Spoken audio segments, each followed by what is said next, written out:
কালকে যে রান্না করছিলা এমন হচ্ছে রুই মাছের মাথা দিয়ে যে তোমার মুড়ি ঘন্ট রান্না করছিলা।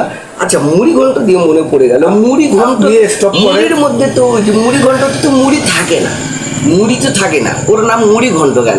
আমি একদিন ওই মুড়ি ঘন্ট দিয়ে আমি পরোটা খাচ্ছিলাম, খাওয়ার পর আমি খুঁজতে খুঁজতে খুঁজতে পেরেশান হয়ে গেলাম, পুরো খাওয়াটাই খাই নিলাম কিন্তু মুড়ি একটা পাই নাই। তারপরে মানুষ এটাকে মুড়ি ঘন্ট বলে, মুড়ি ঘন্ট বলে, মুড়ি ঘন্ট বলে, অথচ মুড়ির কোনো আলামত নাই। আচ্ছা, ঘন্ট দিয়ে মনে পড়ে গেল, আচ্ছা আলু দিয়ে গরুর গোস্ত দিয়ে কি ঘন্ট খাইছে কখনো? আলু ঘন্ট বলো এটাকে। আলু ঘন্টটা খুব সুস্বাদু এবং তুমি গরম ভাত অথবা গরম রুটি দিয়ে যদি খাও তবে যা টেস্ট পাওয়া যায় মুখের মধ্যে লাগা থাকে। আর লাগা থেকে মনে পড়ে গেল, বাংলাদেশে আবার কেন যেন রাজনীতি একের সাথে একজন লাগে যাচ্ছে, এর সাথে ওই লাগে যাচ্ছে, ওর সাথে ওই লাগে যাচ্ছে, এই লাগে দিয়ে এখন এই অবস্থায় যে রাজনৈতিক একটা বিশৃঙ্খলার সৃষ্টি হচ্ছে, আগামীতে জানি না যে আমাদের দেশে কি অবস্থাটা হবে। যাই ও অবস্থা থেকে মনে পড়ে গেল এখন বাংলাদেশের কেমন অবস্থা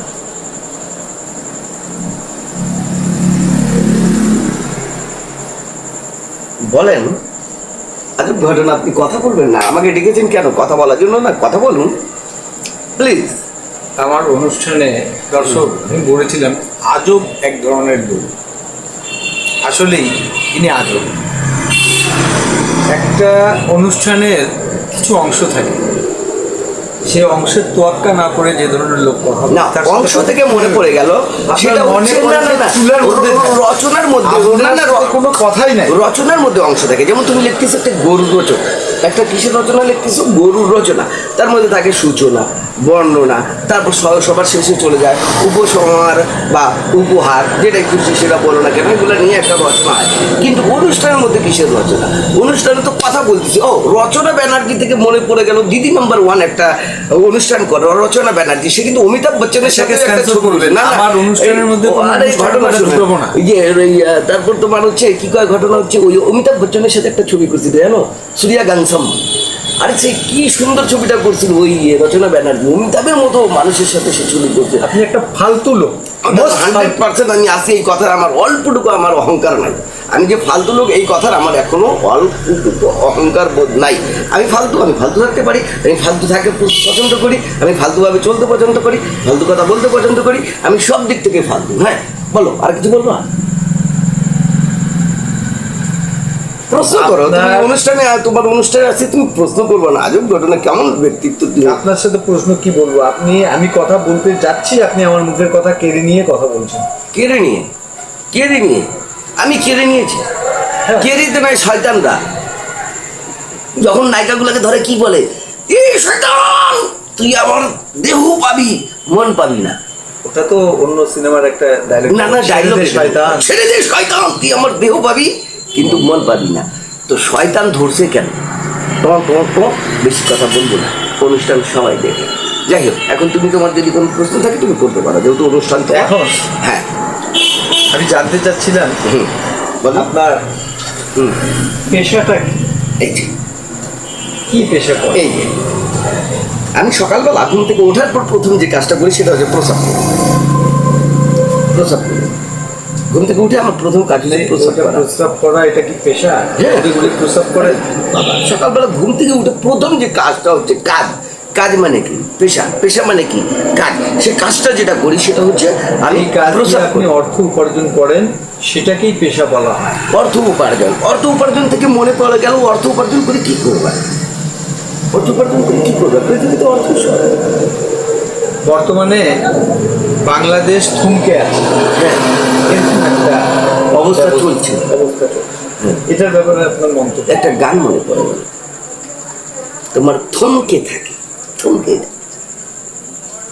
থমকে চলছে, এটা একটা গান মনে পড়ে। কি গান জানো? আবার নতুন করে জীবন সাগর তীরে ঘর বাঁধলাম, দেখবো না ভুল করে কোনোদিন স্মৃতির রঙে আয়না তুমি হৃদয়ের আয়না।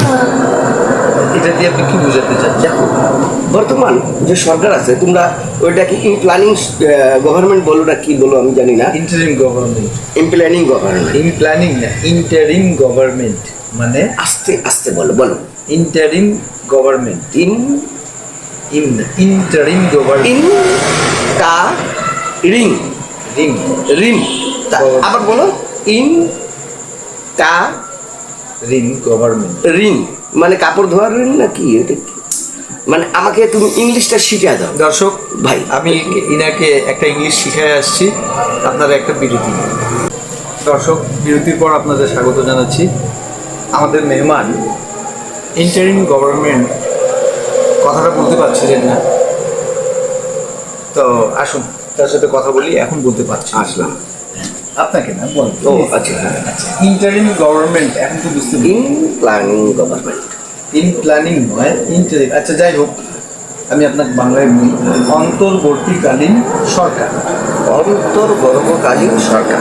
অন্তর্বর্তীকালীন নয়, অন্তর্বর্তীকালীন সরকার। আসলে যে সরকার চলে যায় এবং আগত যে সরকার, নতুন সরকার আসবে, এর মাঝামাঝি যে সময়টুকু যারা দেশ পরিচালনা করেন তাদেরকে বলা হয় ইন্টারিম গভর্নমেন্ট বা অন্তর্বর্তীকালীন সরকার। এখন কি বুঝাতে পারি? আগে তো আমি জানতাম টেক কেয়ার সরকার। টেক কেয়ার সরকার, এটা তত্ত্বাবধায়ক সরকার বলা হতো। টেক কেয়ার সরকার এটা আমি জানতাম। এখন ইন্টারিম গভর্নমেন্ট, ওই মধ্যবর্তী যে সময়টা গ্যাপ আছে সেই তো টেক কেয়ার সরকারও বলা যায় না, অন্তর্বর্তীকালীন সরকারই বলতে হবে। অন্তর্বর্তীকালীন সরকার। একদম বলতে পারছি। অন্তর্বর্তীকালীন সরকার। অন্তর্বর্তীকালীন অন্তর্বর্তীকালীন সরকার। অন্তর্বর্তন। আচ্ছা অন্তর্বর্তনকালীন সরকার। আচ্ছা যেটা হয় হোক, আমার মুখে আসছে না ভাই, আমি মূর্খ মানুষ বাবু, কিছু জানি তাইলে না। আপনাকে আমি এই দেশের রং তামাশা আমি কিছু জানি না। আমি যতটুকু জানছি আপনার বিষয়ে, যে আপনি মোটামুটি রাজনীতির বিষয়ে পোকা বা অভিজ্ঞ। হ্যাঁ, আমি আন্দোলন, বে আন্দোলন, স্ব আন্দোলন, স্বতন্ত্র আন্দোলন, এগুলোতে আমি পোকা। কিন্তু যখন এই ধরনের শব্দ যখন আসে, শব্দের ভাণ্ডারে আমি কাঁচা, অজ্ঞ, দুর্বল, অজ্ঞ। তো যাই হোক, আর ইংলিশে বাংলাদেশ অনর্গল কথা বলতে পারি, ইংলিশে কিন্তু আমি থামি না কখনো। বাংলাদেশ থমকে আছে, থমকে আছে, থেমে আছে। আচ্ছা এটার বিষয়ে আপনার মন্তব্য কি?